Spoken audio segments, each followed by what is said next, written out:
Vejam só essa citação aqui. A religião do futuro será uma religião cósmica. Ela transcenderá um Deus pessoal e evitará o dogma e a teologia. Ela encompassará tanto o natural quanto o espiritual e será baseada num sentido religioso que surge da experiência de todas as coisas naturais e espirituais como uma unidade significativa. O budismo preenche essa descrição. Se há alguma religião que pode lidar com as necessidades científicas modernas, é o budismo. Essa frase, essa citação é atribuída ao maior físico depois de Newton, Albert Einstein. Mas será que essa citação é verdadeira mesmo? Vamos olhar lá dentro do vídeo. E se for verdadeira, será que ela faz sentido? Vamos olhar lá dentro do vídeo.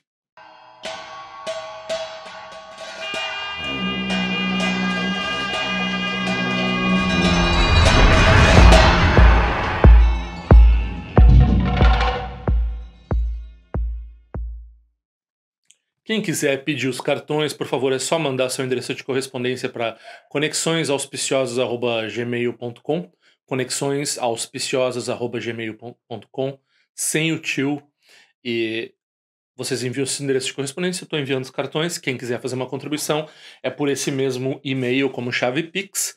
Quem estiver vendo o vídeo vai ver agora um código QR que aponta para a mesma chave Pix. Tem outras formas de contribuir. Você pode olhar no show notes ou na descrição do vídeo. Vocês podem comprar produtos pela Amazon, que eu ganho uma comissão se vocês entrarem pelo meu link. Então dá uma olhada nesse link se você tiver interesse em contribuir com as minhas atividades. De outra forma, quem puder, se inscreva no canal, que faz diferença, e distribua esses links, esse conteúdo, se você vê valor nele. Claro, aqui você deve estar entrando, não sei, talvez seja o primeiro vídeo que você assiste, né? Então você não está sabendo se você vai gostar do que você vai ouvir, se você vai querer compartilhar ou não, né? Mas se você vê algum valor, por favor, ajuda aí dando uma divulgação no meu trabalho, né? Essa questão da ciência do budismo eu já tratei em outro vídeo. Não tratei com grande profundidade, mas eu tenho vários textos sobre o assunto. Sobre ciência, sobre... e aqui eu quero deixar bem claro que eu acho que, sim, o budismo é compatível com a visão científica em grande parte. Eu acho que a gente tem que estar ciente da questão do colonialismo implícito que tem em ver o budismo nessa compatibilidade com o budismo e a ciência, e essa ideia de meditação com comprovações científicas de benefícios e assim por diante. Não é para isso que se faz meditação. Geralmente esses benefícios, baixar colesterol, sei lá o que, né, quando você faz meditação, não é para isso que um budista pratica, né? Então, esses indícios aí de que há melhorias na saúde, na meditação, eles não são um viés budista do entendimento da prática. Então esse é um aspecto, né?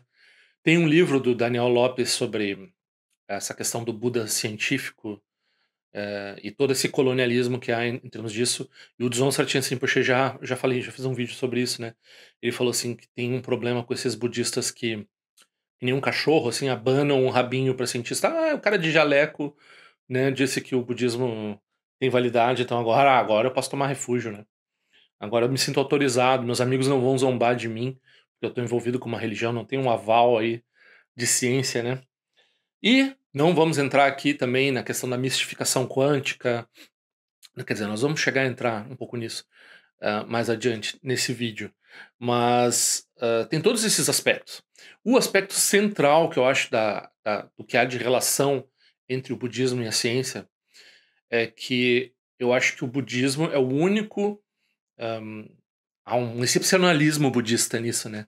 Ele é o único sistema de pensamento, framework, assim, que a gente tem, que consegue lidar com a ciência. Lidar com a ciência no sentido de criticar a ciência.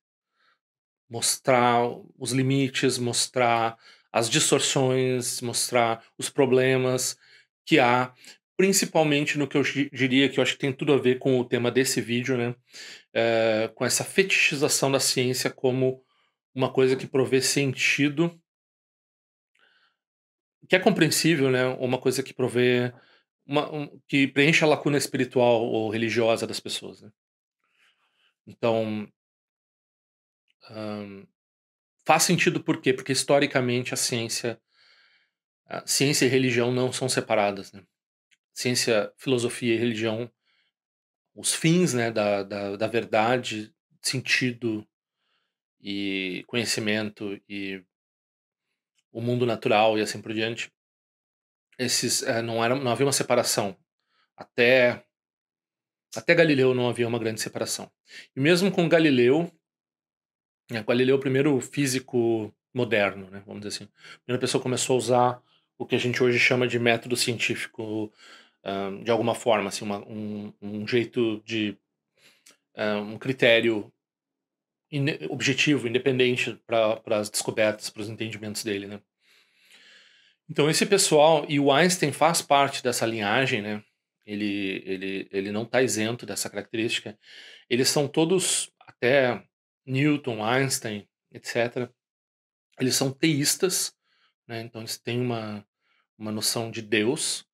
O Einstein vai falar muito dessa questão, até que é uma questão que surge às vezes quando a gente está debatendo com hindus, né, Deus pessoal, Deus impessoal. Você não tem essa questão no budismo, né, porque não tem Deus pessoal ou impessoal no budismo, né. Mas o Einstein tem toda essa dificuldade ainda porque, né, ele vem de uma base judaica, e daí ele tem essa discussão entre o aspecto pessoal e o aspecto impessoal de Deus e assim por diante. Mas de toda forma, o que que a ciência deles tem a ver com Deus? Ah, a ciência deles a gente pode chamar de uma yoga, desde, claro, Pitágoras não tinha essa coisa de ciência, ou Platão, ou os platonistas, ou os neoplatonistas e assim por diante. Eles não tinham esse viés de ciência moderna, mas eles tinham uma ideia de entender o mundo, entender as formas puras através das formas impuras, vamos dizer assim. Pode ser que não houvesse tanto isso lá no platonismo, mas enfim, poderia surgir esse tipo de, seria possível surgir nesse arcabouço, né. Então, mas com Pitágoras certamente, né, então tem essa noção, assim, de ver uma matemática, uma beleza nas coisas naturais, que apontaria para o que é profundo, e daí quando a gente tem uma teologia, hã, monoteísta, a gente começa a entender, a criação como um jeito da gente se aproximar da mente de Deus. Então a gente vai estudando por que isso tudo funciona como esse relógio, e a gente vai acessando um pouco a mente do relojoeiro, né, ao estudar, né, as leis, né, essa palavra lei, inclusive, né, que a gente, outro dia teve um sujeito que, às vezes volta e meia aparece uma pessoa dizendo: "Não, mas o budismo é teísta, veja aqui no Sutra do Lótus que fala tal coisa, tal coisa". Aí a tradução do Sutra do Lótus totalmente distorcida, né. Então muitas vezes, principalmente o Sutra do Lótus, a gente vê umas traduções absurdas, assim, e, às vezes a palavra dharma surge como uma palavra lei, né, e a palavra dharma existe em contextos teístas, então, em alguns contextos, por que lei implica teísmo, né? Porque é uma coisa construída. Então, no budismo, a gente não poderia falar em leis. Leis, quando um cientista diz que tem leis operando na natureza, o budista diz: se tem leis, aí vai dar um problema lógico lá com a refutação da existência de um criador, né?". Mas esse pessoal todo é teísta, né? O Newton, o Einstein, o Galileu, eles acreditam que eles estão chegando, se aproximando, é uma yoga, né? É uma forma de religiosidade, de entender a natureza final das coisas, é entendendo, né, como é que operam as coisas naturais, porque é a única coisa que a gente tem acesso. Essa é a lógica, né? A gente tem acesso a isso. Isso está ligado a, isso não é totalmente separado do criador, né? Então, algumas vezes, religiões monoteístas são extremamente dualistas, né? Então, a criação é muito separada do criador. Então, vai ter outros aspectos religiosos que vão dizer: o mundo material, o mundo das coisas não vai levar, não uma parte do véu, uma parte da ilusão que nos impede de ver a natureza real das coisas, que é a divindade, e tal. Então, certas teologias vão para esse lado. Esse pessoal da ciência, a ciência nasce disso, ela nasce desse entendimento, a ciência moderna, realmente usa a palavra, né, ciência, que não é uma coisa assim, né, em alemão, acho que eles falam Wissenschaft, né? que é outra coisa, né? Então, a palavra ciência em alemão já significa uma coisa mais ampla, diferente, né? Mas quando a gente usa a palavra ciência modernamente, a gente está querendo dizer isso que vem dessa linhagem de teísmo, que tem essa grande separação dualista entre criação e criador, mas ela não é total ao ponto de que a criação ela informa sobre a mente de Deus, né? Então a gente vai lá esse fetichismo da matemática, de que as coisas operam de alguma uma matemática, porque a mente de Deus ela fala a língua da matemática, né? Então estudando as coisas, entendendo a matemática operando por trás das coisas, a gente chega na mente do cara que fez esse relógio e tal. Essa é a essa é a aspiração desse pessoal. Claro que, né, no século XX, como a gente tem uma grande secularização e assim por diante, o que aconteceu foi que a gente tirou ostensivamente o Deus dessa equação, mas a gente segue com essa aspiração. Então a motivação de muitas pessoas que se aproximam da ciência e que veem documentários como Cosmos, tanto o primeiro quanto o segundo, né? Então Carl Sagan, esse Neil deGrasse Tyson, que eu detesto essa pessoa, esses dois, eles promovem esse vídeo, esse Cosmos, que eu adorava quando era criança, né? Que tem esse viés, transforma, né, a religião, transforma a ciência numa espécie de coisa que satisfaz, que dá sentido, transforma isso numa forma de devoção quase, assim, porque tem esses aspectos e tal. Então a gente tá, é quase uma conversa. Você vai ouvir hoje um canal do YouTube que eu adoro, tipo Space Time, canal de física, né, da PBS. Então, um canal excelente, assim. Você vai ficar ouvindo vários vídeos, assim, é pior do que tartarugas até infinitamente, assim, né? É pior do que ficar ouvindo mitologia, assim. Eles estão falando de umas coisas que não tem relação nenhuma de nada com nada, assim, né? Então a gente sabe também a grande falta de entendimento que eles reconhecem. Então, 2 a 4% do que se vê em termos de astronomia é explicável, explicado, né? A gente sabe que a relatividade geral tem algum furo muito forte. A gente vai falar mais sobre isso na sequência, tratando essa questão do Einstein e do budismo. Mas, enfim, só para fazer esse mapa de que a ciência virou um lastro de sentido e religiosidade para muita gente na falta, né, na secularização e na ateização natural das pessoas. Quando tendo Deus ou não tendo Deus, a ciência se torna o lastro principal. E, pessoalmente, eu tenho que dizer que eu fiz essa reflexão, porque quando eu era jovem, eu ainda gosto muito de ciência, mas quando eu era jovem eu tinha esse tipo de perspectiva, e eu percebi, refletindo principalmente sobre questões como a morte térmica do universo, ou se houver um Big Crunch ou não, questões de preservação de informação e assim por diante, que a ciência não era um refúgio, né? Então, eh, refletir sobre esses aspectos foram coisas que me levaram ao Dharma, porque eu consegui entender um pouco impermanência num sentido físico, né? No sentido da física. E de certa forma, esse caminho me ajudou, né? Então, dá para dizer que fez parte da minha reflexão sobre impermanência, né? Pensar sobre partícula, pensar sobre eventos astrofísicos como morte estrelar e assim por diante, né? Então, mas como poderia ser também, sei lá, refletir sobre a história da Terra, né? Então, paleontologia, sei lá, eh esse tipo de coisa poderia levar a uma reflexão sobre impermanência, isso é a futilidade dos empreendimentos que a gente tem, né, de produzir entendimentos e conhecer coisas e assim por diante, ah, como, como necessariamente falíveis em termos cósmicos, assim, né? Então, esse tipo de reflexão ajuda bastante. Agora, logo eu percebi que na ciência, a ciência era uma linguagem fechada que não ia permitir nenhum tipo de avanço realmente pessoal, né? Então, e é o que se percebe, assim, é o que se percebe quando a gente reflete sobre a, a vida dos cientistas, a gente não vê nada de particularmente especial, né? Então no Dharma a gente tem essa conexão necessária, essa integração entre o Dharma e a pessoa, né? é uma coisa essencial dar, mas às vezes parece, quando as pessoas estão falando, assim, academicamente, assim, elas elas estão falando do budismo como uma coisa que elas já colocaram no museu, né. Isso a gente vê acadêmicos do budismo falando aí na internet, que a gente vê, assim, eles já botaram o budismo no museu, né, o budismo deles não existe vivenciado, o budismo deles existe como uma coisa que eles analisam dissecada numa mesa já morta, assim, né.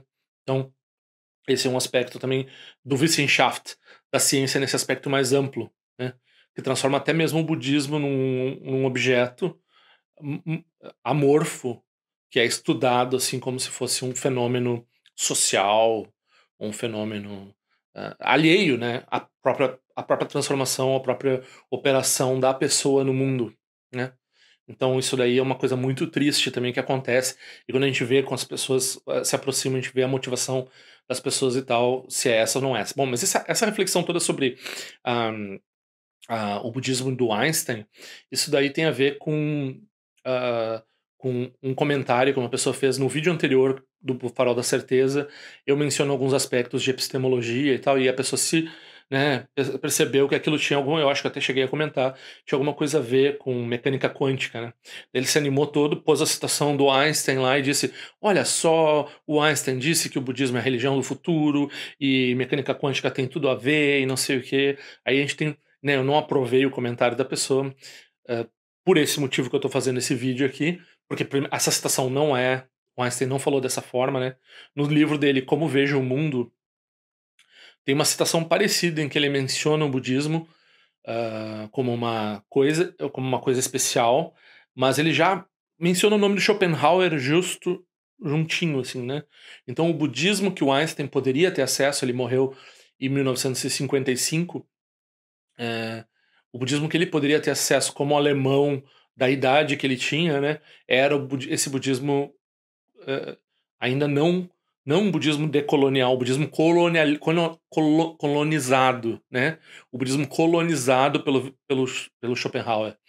Então não é o budismo, né, é uma ideia de budismo, é uma ideia de espiritualidade sem instituição, que é muito comum na nova era e assim por diante. E o Einstein, o arcabouço dele é um pouco contraditório, porque ele é uma pessoa que vem desse arcabouço judaico e tal, mas ele não é um teísta normal. Ele era uma pessoa que ele apreciava o Baruch Spinoza, né, que era um herege, entre aspas, né, isso foi condenado, não sei se exatamente condenado, mas ele foi criticado duramente, por ter esse pensamento muito próximo do panteísmo. Curiosamente, muita gente acha que o pensamento budista é semelhante ao pensamento do Spinoza. E aqui a gente pode ter uma grande discussão. Eu acho que a palavra pan é boa para o budismo, para o Mahayana, né, em particular. Não para o Shravakayana. A palavra pan funciona bem para algumas coisas, mas a palavra teísmo é uma palavra problemática, mesmo nesse contexto mais amplo, de que é uma coisa de que tudo é divino, que é uma coisa que a gente ouviria, né, tudo é a aparência da deidade, a gente ouviria isso no Vajrayana, aí as pessoas: "Ah, isso aí é igual o Spinoza", mais ou menos, né. Não é bem assim. Agora, o quanto o Einstein era realmente spinozano ele queria ser. Ele admira o pensamento do Spinoza. Mas quando a gente vai ver a filosofia da ciência que ele operava, e então aqui é o outro erro da contribuição da pessoa lá na área de comentário, é que ele fala assim: "Sim, porque a mecânica quântica e o Einstein, eles defendem essa coisa assim do objeto e observador tem uma interdependência, né". Então, o Einstein não gostava disso. O Einstein não era a favor da mecânica quântica, ele teve que engolir os resultados da mecânica quântica e ele estava loucamente tentando conseguir uma coisa que não fosse o projeto, né, da interpretação de Copenhagen, que não fosse o projeto liderado pelo Niels Bohr e pelo Heisenberg, né. O Einstein ele queria, a gente usa em filosofia essa palavra realismo. Então, por um lado, ah, essa visão spinozana, panteísta, em que não há diferença entre a criação e o criador, né, então unifica tudo, é uma coisa que ajuda o cientista, porque a criação é o que tem acesso, a criação é o que o cientista está observando, então ele já teria um acesso direto à mente de Deus, não passaria por um processo em que tem uma separação entre a criação e o que é criado, que com certeza na mente do Newton ou na mente do Galileu havia essa separação muito forte. Então o Einstein ele meio que tenta, né, na cabeça dele ele acha mais correto ver a criação como o próprio, como inseparável do próprio criador, certo? Teria que ser isso, né? Porém, ao mesmo tempo que ele professa estar próximo do pensamento do Spinoza, ele persiste no que na filosofia a gente chama de realismo. O realismo é que tem uma separação entre o observador. Então, de alguma forma, esse observador aí ele fica enclausurado em algum lugar, né, que é um problema que a maioria dos físicos vai ter, porque ou eles caem na situação lá do Bohr, que é colocar o psi, colocar a mente, né, dentro, né, o observador altera a observação, e daí isso é o que não é o realismo, isso é o oposto do realismo, né? Não tem uma separação entre... Então a gente está falando de Deus e da criação, agora a gente está falando do objeto e do observador. Tá vendo essas duas separações e essas duas tentativas de união? Pois é, embora o Einstein, aí que tá essa contradição, embora o Einstein fosse um cara que não fala talvez diretamente que é panteísta, mas vai dizer que admira o pensamento, quer ser que nem o Spinoza, que era um cara que era panteísta, ele ainda não aceita essa coisa de não haver separação entre objeto e observador. Objeto e observador precisam estar separados, né? Então, aí a gente tem várias reflexões aí de filosofia da mente, várias reflexões sobre isso, mas uma coisa que a gente tem que estabelecer aqui, além das reflexões que eu vou fazer, é os fatos. Então, o fato é, o Einstein era um realista. Ele não era um idealista, ele não era um antirrealista. Essas posições, o idealismo é uma forma de antirrealismo, né?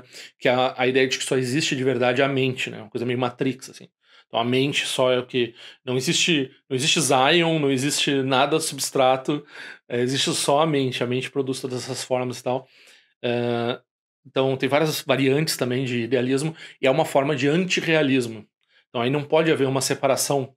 Tem que, se quiser fazer uma separação entre observador e objeto, aí se torna uma coisa artificial, né? Então o Einstein era realista. Quem não era realista, quem era antirrealista, não eram idealistas, né? Era o pessoal da interpretação de Copenhagen. Então, a interpretação de Copenhagen, Niels Bohr, Heisenberg, eles começam a falar dessa coisa do objeto, observador e tal. E o Einstein não gostava disso, isso é fato, né? Deus não joga dados com o mundo, ele não curtia, ele queria fazer uma teoria, né? Você sabe que tem um problema na explicação da gravidade na relatividade geral, na união dessa perspectiva com a perspectiva quântica. E o projeto do Einstein, o projeto da maioria dos físicos realistas, é produzir uma teoria unificadora do aspecto quântico sem esse lixo antirrealista, né, e produzir uma teoria coerente realista que unifica esses dois aspectos. E a gente tem hoje em dia vários modelos de física quântica que não operam dentro desse aspecto antirrealista, né? E, claro, eles também não são muito elegantes, né? Eles produzem umas variáveis ocultas, umas coisas assim que eles não querem dizer o que que é, né? Mas é a mente. Então eles não... eles jogam para baixo do tapete, né? Os problemas filosóficos, assim, a gente está fazendo ciência, que a gente quer calcular os negócios, e eles calculam lá, segundo eles, diante de muitos modelos. Tem talvez 2 ou 3 modelos de mecânica. O fato de ter vários modelos já é uma coisa que não está resolvida, né? Então tem 2 ou 3 modelos antirrealistas e uma pá, uns 6 ou 10 modelos. Se você vai olhar modelos da mecânica quântica na Wikipedia, tem uma lista assim sobre diferentes visões que ainda calculam corretamente aquilo e tal. Então é um campo que está em discussão. Já desde a década de 30 não teve... Nessa base não teve grandes progressos. Então essa questão da unificação aí não teve grandes progressos, a gente tem grandes obstáculos na física. Então é importante entender, assim, quando a gente está falando do Carl Sagan, do Neil deGrasse Tyson, do Stephen Hawking, todas essas pessoas que popularizam a ciência, popularizam a física, esse pessoal não opera de acordo com a interpretação de Copenhagen, que é antirrealista. Eles são realistas, como o Einstein. Então eles podem não ter Deus e assim por diante, mas eles todos estão operando numa separação que é o nascimento da ideia de objetividade, que é uma separação perfeita entre objeto e observador. Então, essa crença filosófica, ela é a mais forte na ciência, sem dúvida, de longe, né? O Heisenberg e o Niels Bohr são exceções muito estranhas nessa história, né? Então, e isso, né, a teoria do Heisenberg e do Niels Bohr, segundo eles mesmos, tem a ver com o pensamento asiático, então tem a ver com o budismo, tem a ver com a epistemologia budista, não toda ela, mas o Mahayana, né? Tem a ver com o Mahayana, tem a ver com o entendimento de que tem de que não pode haver uma separação verdadeira entre as coisas, ergo, ou seja, não tem coisas independentes. A vacuidade mostra que tudo é dependente. Então tu não pode ter um observador, não pode haver objetividade absoluta. Essa é não tem, no budismo não tem Deus, não tem objetividade, não tem absoluta, né? Tu pode ter um grau de objetividade, tu não pode produzir objetividade de forma definitiva. Isso está em contraposição com o projeto das religiões abraâmicas e com o projeto da ciência na sua vasta maioria, principalmente a física, né, que é a rainha das ciências, né, matemática e física são, né, das ciências aplicadas e das ciências básicas e assim por diante, ali impera o realismo, né? Então não há essa comunicação com o budismo. Eles estão toda hora tentando se livrar dessa coisa que o Bohr e o Heisenberg, essa sujeira que o Bohr e o Heisenberg colocaram lá, que é o pensamento um pouco parecido com o que tem no budismo, né? Então a gente não pode se enganar com relação a isso. E o Einstein, em particular, ele era um realista, ele não gostava da mecânica quântica, ele achava que estava errado, que eles iam descobrir uma coisa melhor, e que daí eles não iam precisar botar essa sujeira. E claro que ele, né, pode ter essa visão boa do budismo, de fato tem lá no Como Vejo o Mundo, não são essas citações são inventadas, elas parafraseiam um pouco o que ele disse no Como Vejo o Mundo e num outro livro, que ele chega a mencionar o Buda e assim por diante, mas não é exatamente isso que ele está dizendo. Isso daí é uma visão New Age, né, que, que colocaram, e o budismo dele é o budismo é o Schopenhauer, não é o budismo. Então, o que Schopenhauer fala não é budismo, é uma coisa que o Schopenhauer podia entender na época dele, do jeito europeu colonizador dele, né? Buscando alguma coisa para justificar a teoria dele e tal. Claro, a gente olha em perspectiva histórica e a gente diz, tem um mérito, porque, né, via o budismo com simpatia. Né? Mas se a gente quer tá falando aqui com o budismo budista em 2023, com acesso a professores e assim por diante, a gente não está mais envolvido nessa visão alemã do século XIX com relação ao budismo, né? Então, já está livre disso. Agora o Einstein não, o Einstein tinha essa visão colonialista do budismo, tinha essa visão realista, ele era um panteísta, um teísta que não tem a ver com o budismo, e ele tinha essa simpatia porque, enfim, isso talvez soasse bom para ele daquele jeito, mas a citação é exagerada e tem todos esses zilhões de poréns. Né?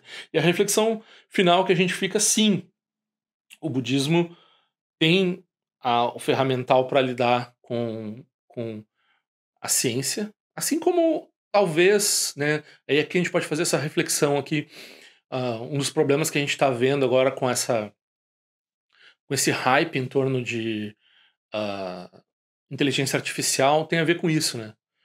Então, boa parte do realismo vai produzir uma redução do observador. O observador vai se tornar, na busca da objetividade, né? O observador, a subjetividade, o observador se torna um detalhe, uma coisa, né, uma coisa a se jogar para baixo do tapete, como, né, esses mecânica quântica realista faz. E no meio disso, quando a gente vai projetar as filosofias da mente materialistas, né? Então, as ideias fisicalistas, o conceito de emergência da consciência no cérebro, né? Então, a consciência é um epifenômeno, ou seja, um fenômeno um tanto falso, né? Que é produzido por esses processos eletroquímicos que ocorrem dentro do cérebro, né? Então, essas ideias que são ah, as ideias prevalentes na cultura hoje em dia, né? E essas ideias, perigosamente junto com essas ideias novas de inteligência artificial, e a gente está cada vez mais perto. Bom, a gente já está provando para as máquinas, precisando provar para as máquinas que a gente é humano, né? Já faz um tempo.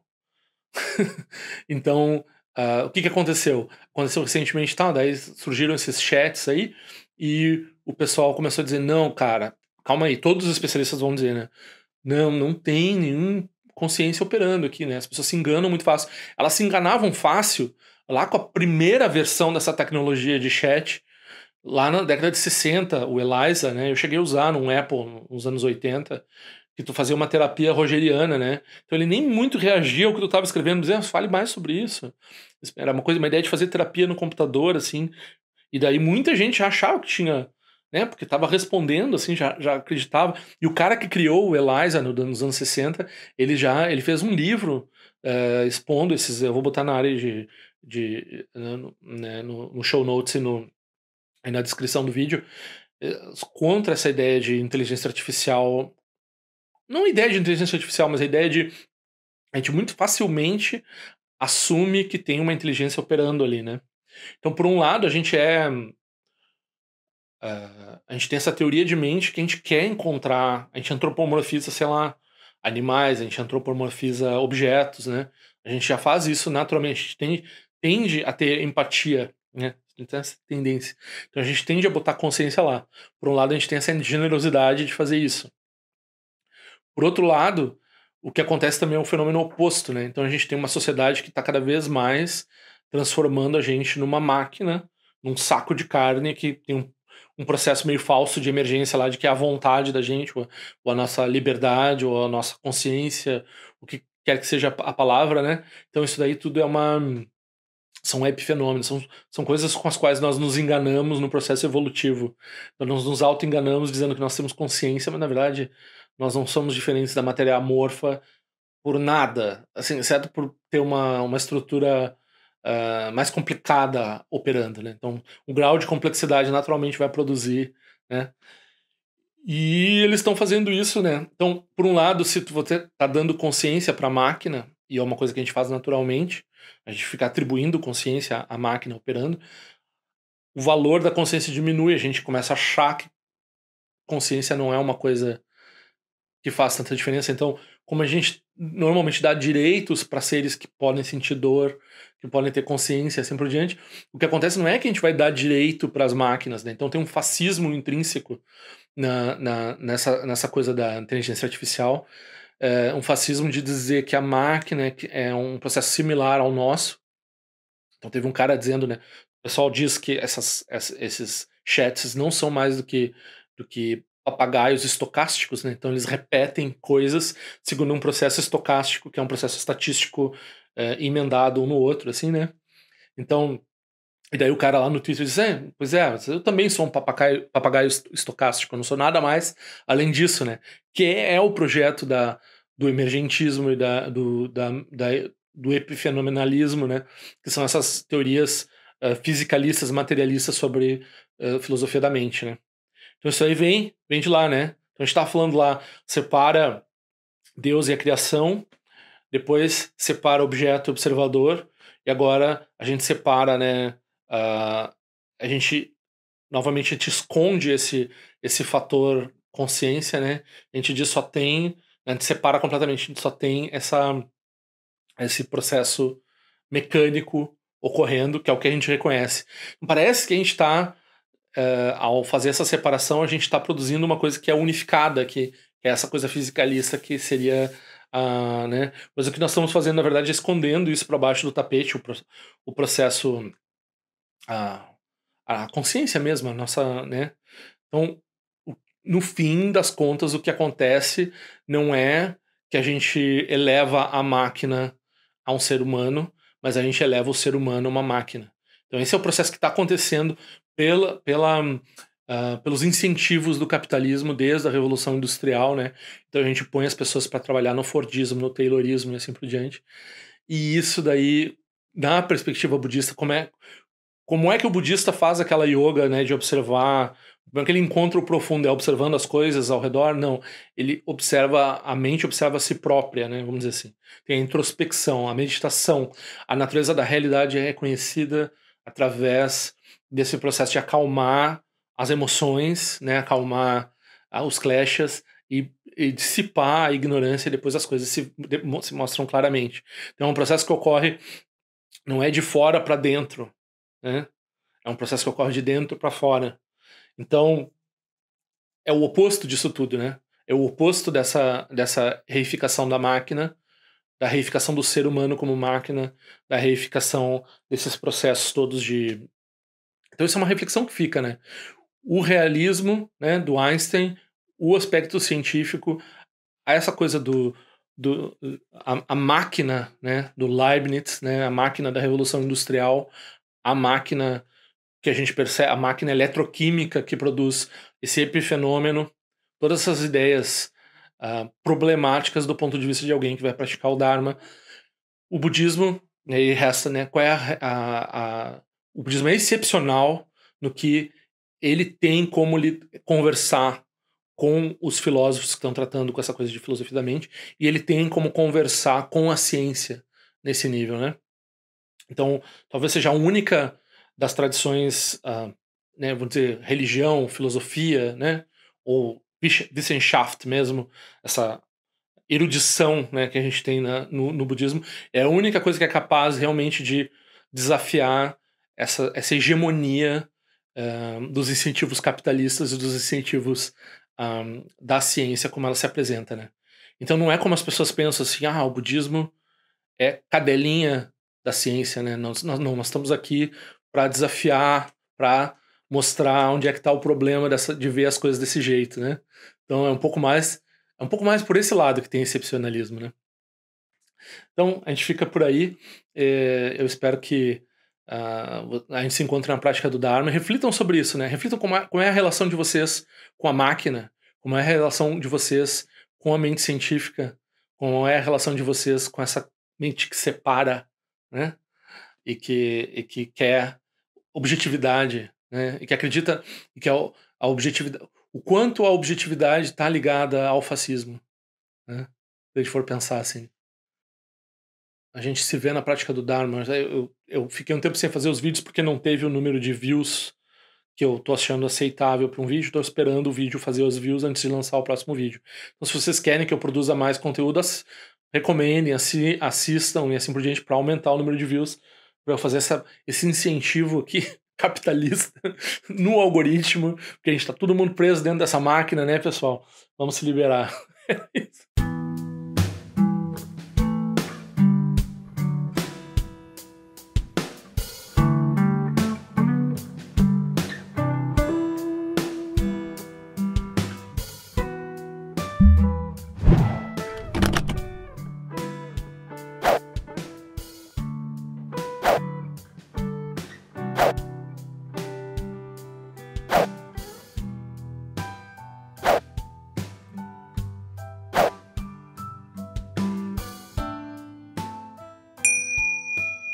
Ao longo de minhas muitas vidas e até este momento, todas as virtudes que tenho alcançado, inclusive o mérito gerado por esta prática e todas as que vier a conseguir, ofereço para o bem-estar dos seres sencientes. Possam a doença, a guerra, a fome e o sofrimento diminuir para todos os seres, enquanto sua sabedoria e compaixão aumentam nesta e em vidas futuras.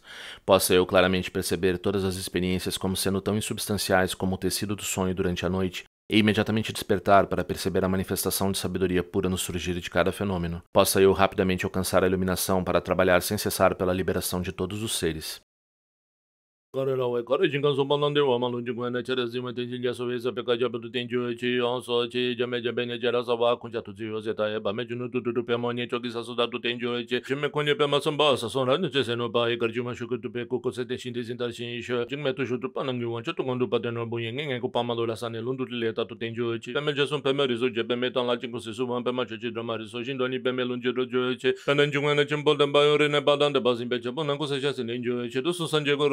Quando condado o Bachumba Jabber de Consador da Bossa Soada, Sochi Lapto Sochina Song Bachi Shuadan São Palão de Pagangelo, Mamma do Grubans de Home, Mamma do Grubans de Home, do Grubans de Home, Kelo Shosun Lochazan, Sasson Jabba, Drojo Sunang Malamira do Sungelesho.